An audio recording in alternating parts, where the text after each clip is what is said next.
Hello बच्चों, कैसे हो आप सब। तो जैसा कि आपको पता है, आ, हम जो पढ़ रहे हैं ऑर्गेनिक रिएक्शंस के बारे में सीख रहे हैं। तो आज मैं आपको बहुत ही इम्पोर्टेंट टेस्ट के बारे में बताऊंगा, अमाइन टेस्ट, जो पेपर के अंदर डेफिनेटली आएंगे। अमाइन के टेस्ट के बारे में हम बात करने वाले हैं।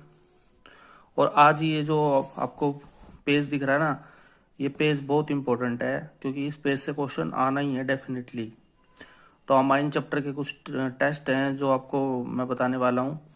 तो पहला जो टेस्ट है वो आपका कौन सा टेस्ट है, कार्बल अमाइन रिएक्शन है, जिसको हम आइसोसाइनेट टेस्ट भी बोलते हैं।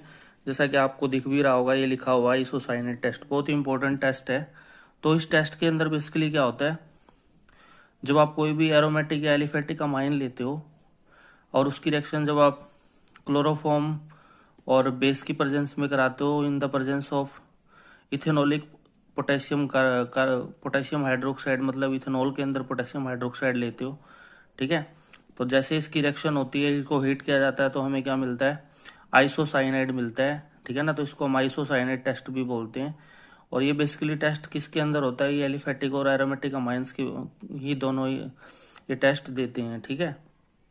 चाहे आप एलिफेटिक अमाइन लो चाहे एरोमेटिक लो, तो दोनों में आपको आइसोसाइनेट देंगे, यानी फॉल्स स्पेलिंग सब्सटेंस इनके अंदर देखने को मिलती है, स्मेल।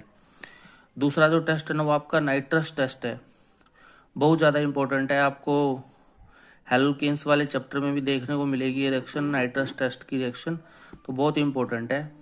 तो जो एलिफेटिक अमाइंस है जब वो रिएक्ट करते हैं नाइट्रस एसिड के साथ, तो एलिफेटिक डाइजोनियम साल्ट मिलता है, ठीक है ना।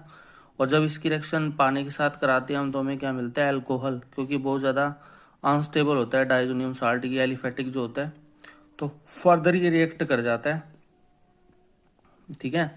यानी एक तरह से हमें ये SN1 रिएक्शन मैकेनिज्म से हमें क्या मिल जाता है, अल्कोहल मिल जाता है इस रिएक्शन के अंदर।